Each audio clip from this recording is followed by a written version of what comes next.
एक शख्स था जो बेहद नेक भी था और मुत्तकी भी था। वो हर रोज रात को मस्जिद में बैठकर हदीसों का मुताल्ला किया करता था। हर रोज की तरह वो हदीस पढ़ ही रहा था कि अचानक तेज बारिश शुरू हो गई। तूफान इतना तेज था कि उसी बारिश में एक खातून फंस गई। वो भागती हुई मस्जिद में आई और उस शख्स से मदद मांगी, मुझे यहाँ एक रात के लिए रुकने दीजिए, सुबह होते ही मैं यहाँ से चली जाऊंगी। अब वो शख्स गहरी सोच में पड़ गया।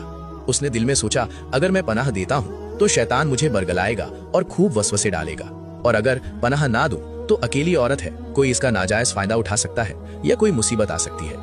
काफी सोचने के बाद अल्लाह का नाम लेकर उसने उस खातून को ठहरने की इजाजत दे दी और कहा, आप उस कोने में जाकर सो जाएं। वो खातून कोने में चली गई, लेकिन उस शख्स की जाने के बाद वो छुपके से उसे देखने लगी। वो खातून भी मुत्तकी थी और उसे अपनी इज्जत की फिक्र थी। वो देखना चाहती थी कि ये शख्स करता क्या है, और फिर उस खातून ने जो मंजर देखा वो हैरान रह गई। वो शख्स हदीसों का मुताल्ला करते हुए अचानक अपनी उंगली को चिराग की लौ में डाल देता। जब आग से उसकी उंगली जलने लगती और बर्दाश्त नहीं होती तो वो उंगली हटा लेता। थोड़ी देर बाद वो फिर यही करता। पूरी रात वो शख्स बार बार अपनी उंगली को आग में जलाता रहा। सुबह हुई, फजर की अजान के साथ वो शख्स आया और उस खातून से कहा, अब आप महफूज हैं, आप जा सकती हैं। लेकिन उस खातून ने कहा, अल्लाह की कसम, मैं तब तक यहाँ से नहीं जाऊंगी जब तक आप ये ना बताएं कि सारी रात आप अपनी उंगली को क्यों जला रहे थे।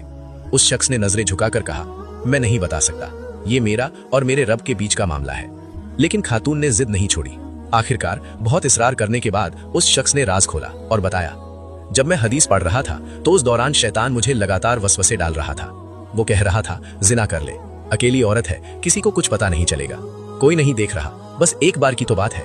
जब शैतान मेरे नफ्स पर हावी होने लगा तो मैं अपनी उंगली को आग में डालता, और जब दर्द का एहसास होता तो खुद से कहता, ऐ बंदे, अगर दुनिया की ये मामूली आग बर्दाश्त नहीं हो रही तो जहन्नुम की आग, जो इससे 70 गुना ज्यादा तेज है, उसे कैसे बर्दाश्त करेगा। ये बात सुनकर वो खातून कांप उठी।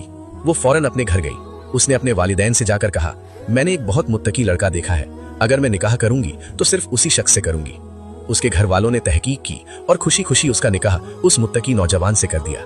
मेरे भाइयों और बहनों, जैसे जिना करने का अजाब बहुत सख्त है, वैसे ही जिना का मौका मिले और इंसान उसे अल्लाह के डर से छोड़ दे तो उसका सवाब भी बहुत ज्यादा है। जिना भले ही 2 पल की खुशी दे, पर कभी ना खत्म होने वाली जहन्नुम की सजा भी साथ देती है। लेकिन जब इंसान बड़े गुनाहों को छोड़ता है तो अल्लाह उस इंसान की बड़ी बड़ी दुआएं और ख्वाहिशें पूरी कर देता है और उसे दुनिया और आखिरत में भी खूब नवाजता है। क्या आप भी अपनी नजरों की हिफाजत का वादा करते हैं? तो कमेंट में अभी लिखें, या अल्लाह